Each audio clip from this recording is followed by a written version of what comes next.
Hello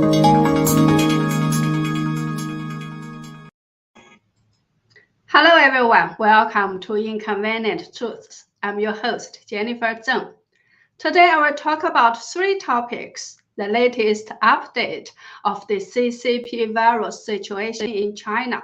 What does Evergrande Crisis and Didi's delisting from the New York Stock Exchange mean to the CCP and Wall Street?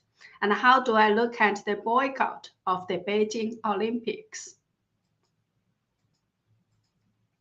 Recently, Manzhouli city in the Inner Mongolia and Autonomous region in China reported 37 new local cases, with the total cases reaching 391. This new round of outbreak has spread to 6 areas in 4 other provinces.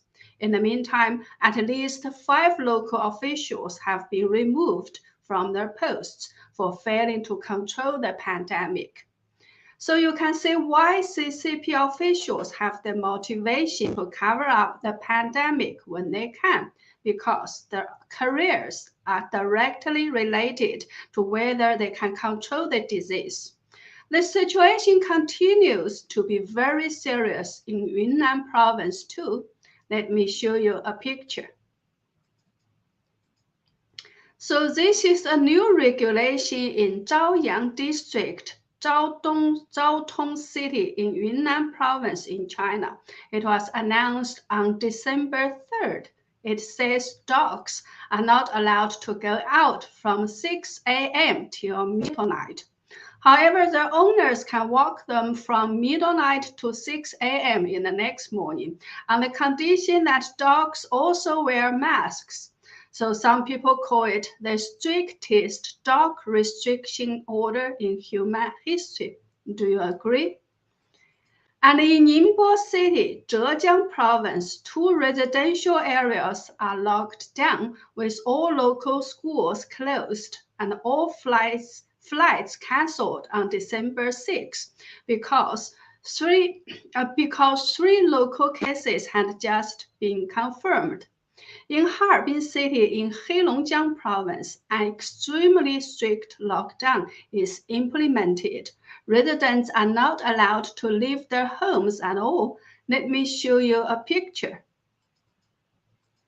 So this is from Harbin, and this is how people get their food supplies. They use a rope to drag the food up through a window.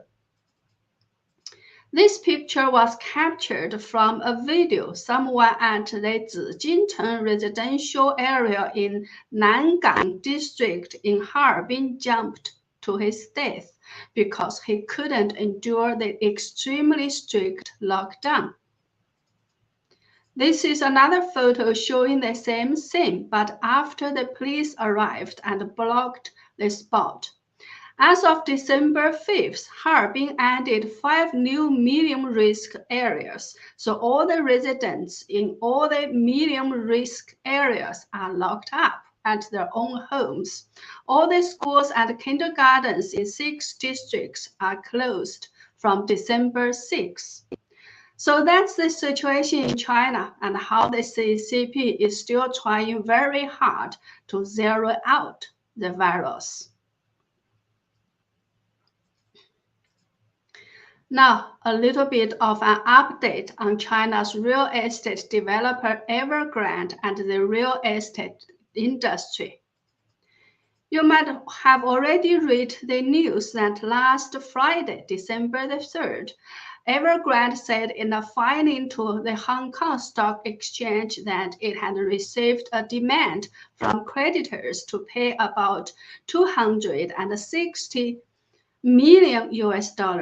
It is already late paying $82.5 million US in coupons due on November 6.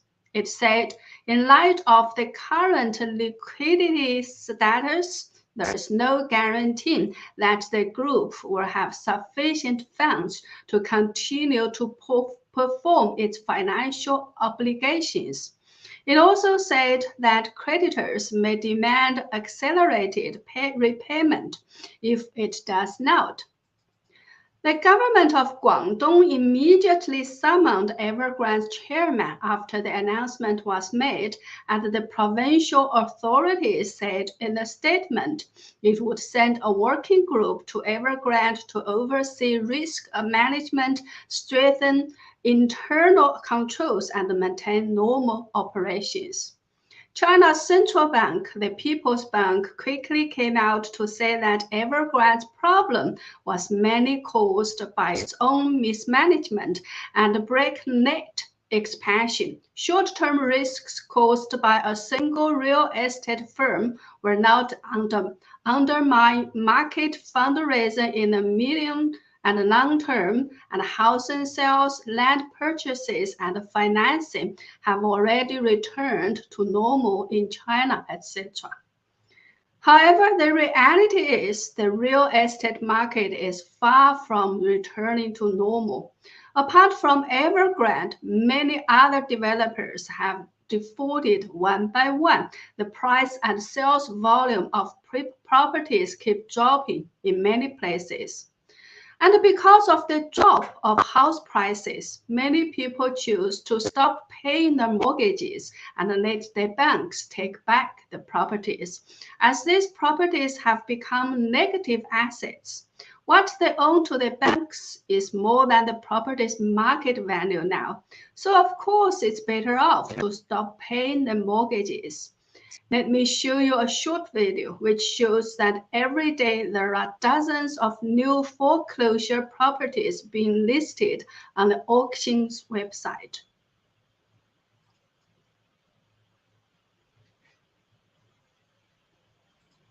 So this is the auction website for foreclosure properties in Shijiazhuang City in Hebei Province. You can see that dozens of foreclosure properties are released every day there. So this is how serious the situation is. Only the official media won't report about this. The video you just saw was shared by an individual on social media. You won't get this kind of information from official channels.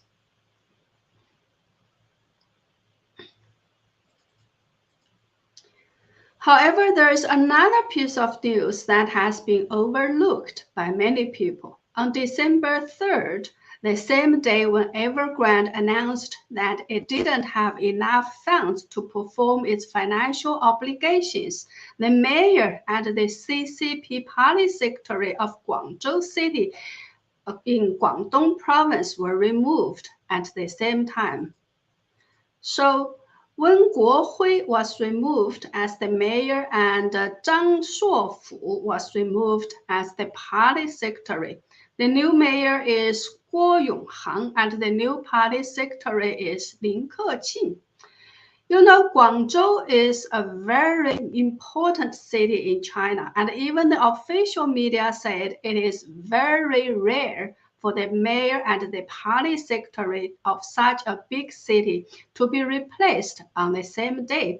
This is the first time that such a thing happened in decades. But no reason was given as to why this happened.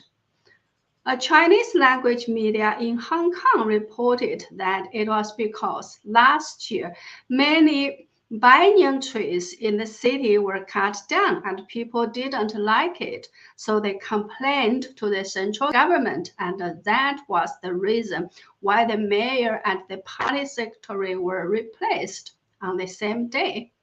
However, if you know China, you will know that it is definitely impossible for officials at such a level to be removed because of some complaints from some unknown people about the cutting down of some trees. Back in 2015, there were over 200,000 Falun Gong practitioners in China using their real names to file legal complaints with China's Supreme Court and the Supreme Procuratorate over Jiang Zemin's persecution of Falun Gong. After Xi Jinping announced a new policy that whenever a legal complaint was filed, the legal system must respond and deal with it. But what happened with those over 200,000 complaints? Nothing. No investigation was done. No one received any responses from the Supreme Court or the Supreme Procuratorate whatsoever. But it is actually wrong to say that nothing has happened. A lot of things did happen. Many Falun Gong practitioners were arrested and further persecuted for daring to complain about the persecution. So that is the normal way of this for the CCP to deal with any public complaint about CCP officials. So what are the other important things that happened in Guangzhou around the time when the mayor and the party secretary were removed? Maybe the most important thing is Evergrande's announcement that it would default. So people are speculating that Evergrande must have made the announcement on its own without consulting the government. So that's why Xi Jinping was very angry and the mayor and party secretary were removed because they failed to handle the Evergrande case well. You know, Evergrande was first established in Guangzhou City in 1996. In only 3 years, it became one of the top 10 developers in Guangzhou.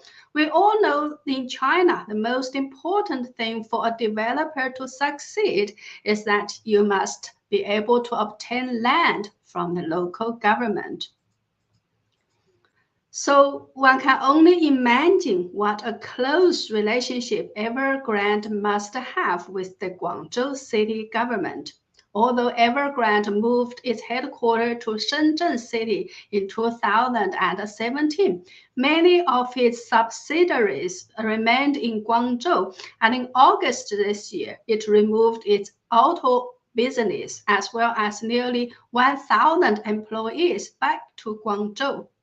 And I must say that Evergrande is very good at blackmailing the government. Last September, that was more than 1 year ago, I did a video about Evergrande and talked about how it successfully blackmailed the provincial government into bailing it out. And I already warned investors about Evergrande's debt problems then. So this time, it was very obvious that Evergrande wanted to play the same plot again. If you let me die, let's die together. It was reported that Evergrande's founder Xu Jiayin had already sold some assets of his wife's and his son's to pay back some of the debts. But the hole is too big to fill. So this time he kind of wanted to try the same tactics.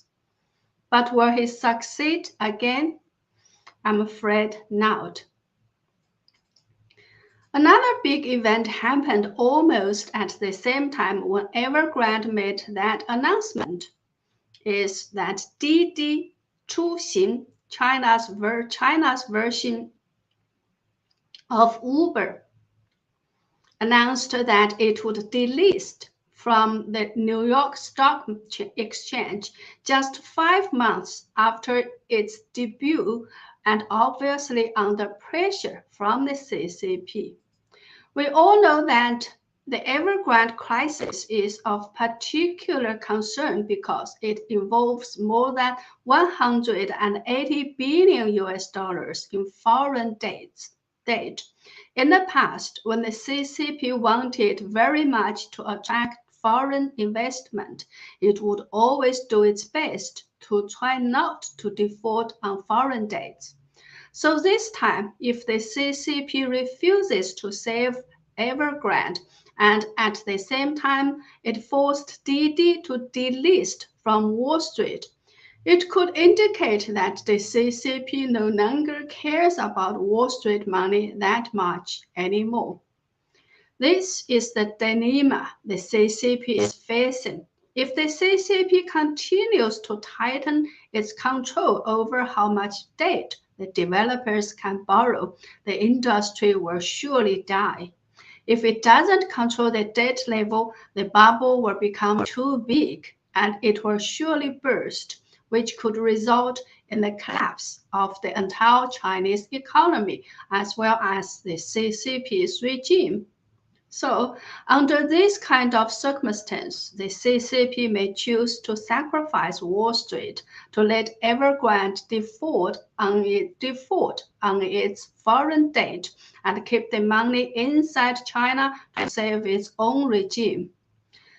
Until very recently, some big players on Wall Street, such as Goldman Sachs and BlackRock, were still singing the praises of this Chinese market. But as far as I am concerned, if the CCP has to choose between Wall Street and the safety of its own regime, who do you think it will sacrifice first? Next, I'd like to briefly talk about the US diplomatic boycott of the 2022 Beijing Olympics.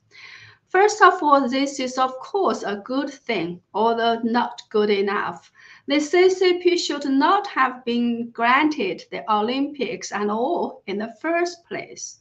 We all know what happened after the Berlin Nazi Olympics in 1936, right? Not long ago, Xi Jinping said that both time and momentum are on our side. The East is rising while the West is declining, etc.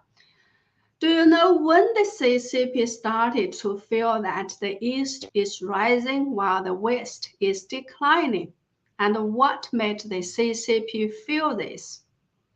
It was in 2008 when Beijing successfully held the Summer Olympics and impressed the entire world with the most luxurious, the most magnificent opening ceremony.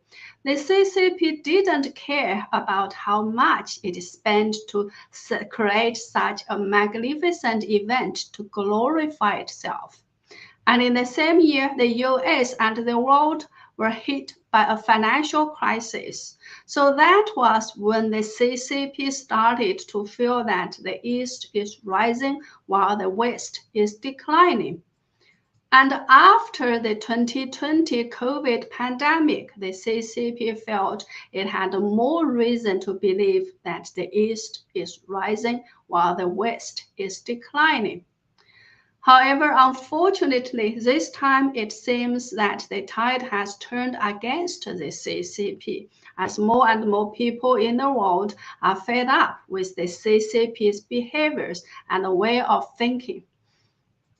This morning, I retweeted a comment on a tweet by an editor of the CCP's mouthpiece China Daily. This editor, Chen Weihua, says, "You are not invited and not welcome, Mr. Biden. Hope you live long enough to see China boycotting Los Angeles Summer Games in 2028. What a stupid, disgraceful, and insulting comment. Do you agree with this comment on Chen Weihua's tweet?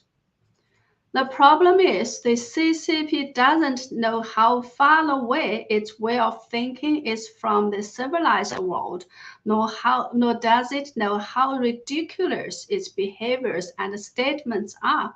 So it keeps showing these things to the world." Okay, that's all for today. Thank you. If you like my comment, please share it with your friends and family. Please also consider signing up for membership or making a donation through my website at jenniferzeng.com, jenniferzengblog.com, so that I can ignore the censorship and suppression of YouTube and focus on my truth-telling efforts. Thank you very much. See you next time.